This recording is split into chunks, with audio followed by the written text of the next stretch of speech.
I was like, I think I'm just an anxious person. What if I don't try to fight it? I'm Sarah Hicks, principal conductor of Live at Orchestra Hall with the Minnesota Orchestra. Anxiety has been with me for most of my life. Making music with others has been foundational in helping me feel grounded and whole. This is Music and Healing.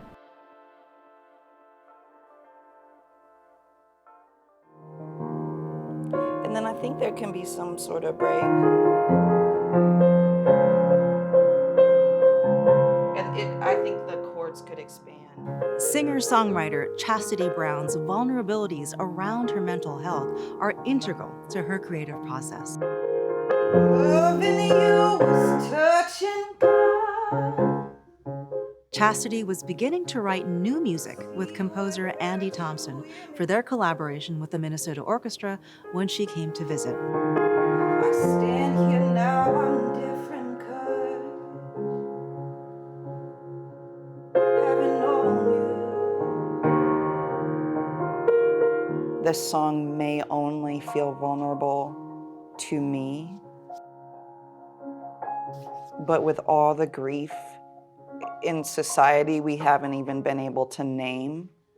I think it's so egotistical for me to think that I'm probably the only one who has silent griefs that they can't share.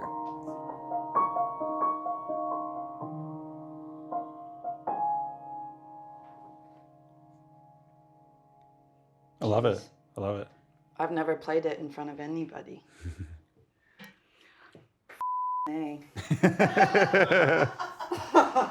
My own disposition in life is of solitude, even pre-pandemic. Like, I enjoy hours and days and weeks alone. The pandemic kind of initiated another aspect of solitude that I struggle with, which is isolation. I can take my solitude a little bit too far. I don't want to say it's a constant struggle, but more so a constant relationship that I'll be seeking balance with, I think, my whole life. So I really feel you on that sense of isolation during all those lockdowns. As a conductor, I didn't even have an instrument because my instrument is other people. So I felt this sense of I can't even practice what I do and create the music in the way that I usually create it because it's contingent on all these bodies being there and doing what they do. And so yeah, that was a real sense of true isolation and sort of reconfiguring in my mind what makes me happy, who am I, how do I do things, how do I operate in the world. And I'm really interested in this idea of making space for all of these emotions and not making quotas for them or not expecting any outcome, or there's not a should in how you feel. I think sometimes we make things worse for ourselves in a way by creating these parameters for ourselves, our emotions that are not authentic. So where do you find that space? What's that process for you? The word should stands out. Like, I should be feeling this way. I should be getting over this. I should be more productive. Like, none of those are asking me at all how I am or what I feel like I'm capable of, or just a simple question of how you are. I can't take you out my heart.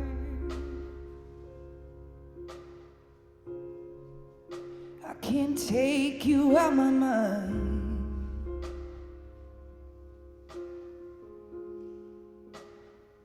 I know that you're gone by these tears in my eyes.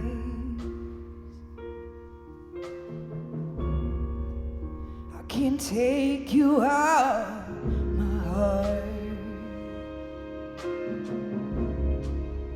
I can't take you out my mind.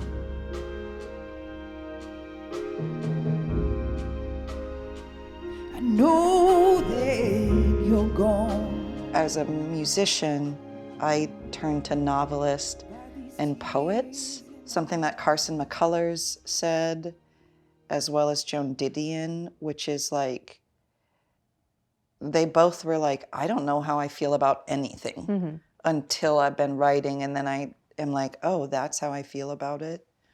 That happens to me sometimes, and I'm trying to lean into that, especially when I truly feel blocked.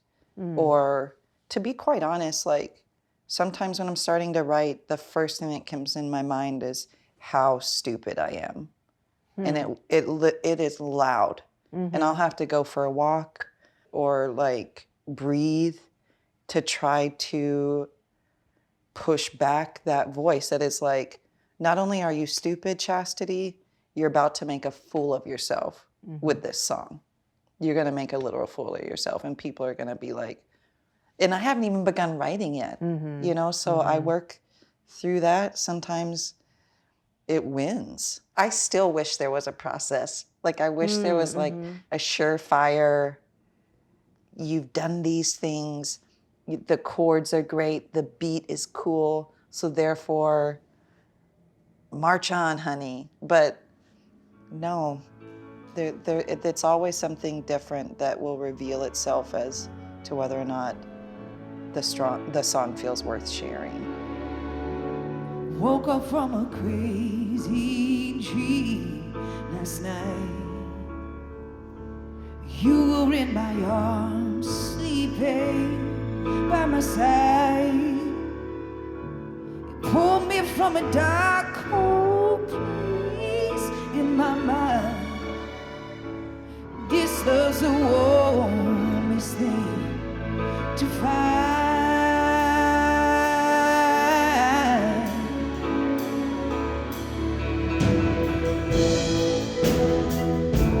And I would wait for the sun to come up. In terms of anxiety today or any day, it helps me to find things that I cannot argue. I cannot argue that your pants are black.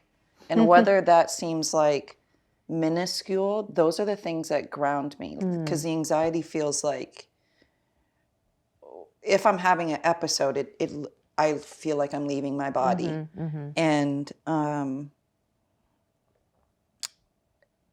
when I used to get anxious, before I like could recognize that, it would be like any type of anxiety would cause me to leave my body. And that thing saved my life. That thing is why I'm not in an institution. Truly. I'm like, that's why I'm like, I will hug myself for what my brain decided to do to save my life. Now I am in a place where I'm sensitive and I have daily challenges, but I don't need to evacuate. Right. And so I can go through a series of facts. My anxiety today was that I didn't belong here. And one of the facts was, but you were invited. Yeah, grounding myself in the facts is I don't know, it just seems to have continue to serve like the anxiety that can just start to whip itself into a wind around me. I mean, I've had panic attacks. I know what those feel like. And exactly like just completely out of your body, leaving your body. And I like to think of it as naming things, but I just realized it's exactly what you're saying. It's grounding yourself in things that just are. I remember being on a flight that was delayed, sitting in this seat and realizing I can't do anything. I might be late for this gig. I don't know what's happening. Just this loss of control and completely panicking, then anxiety just taking me to where I didn't want to go and saying, yeah, it's the same thing. There's a chair in front of me.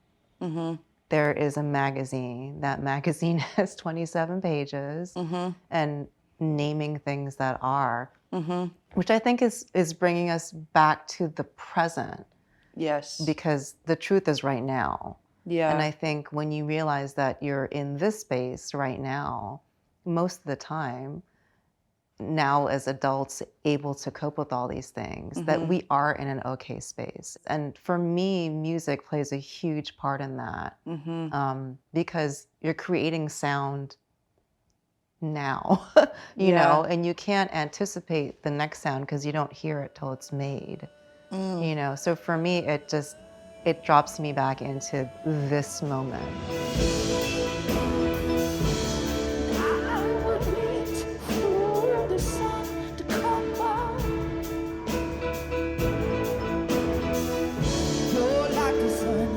Like the sunny air.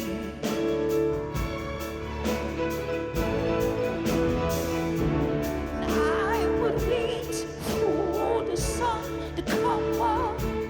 The reason I was really excited that you were willing to be a part of this show was that you are authentic. You are honest, and it's there in your music, in you as a person. You're transparent about your journey and what it took for you to get there. And I think there's so much power in that. And in conversations like this, where we're not trying to censor ourselves because we're not afraid, and if we had more of that, I think the world in general would, put it simply, be more okay. So I love that we can have these conversations, and I love that we can have this musical conversation during this concert. And I'm really, really excited to be able to do that with you. Me too. You're like the sun, you're like the sun, yeah. Oh, you're like the sun, you're like the sun, yeah. You're like the sun.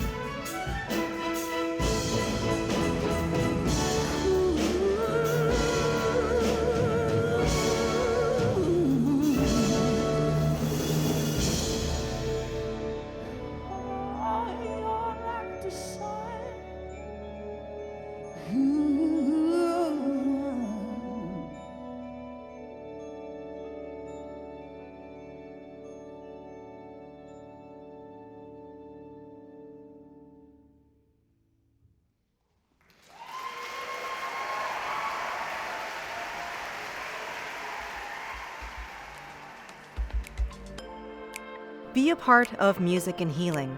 Engage in our collection of conversations and share your feedback at minnesotaorchestra.org/healing.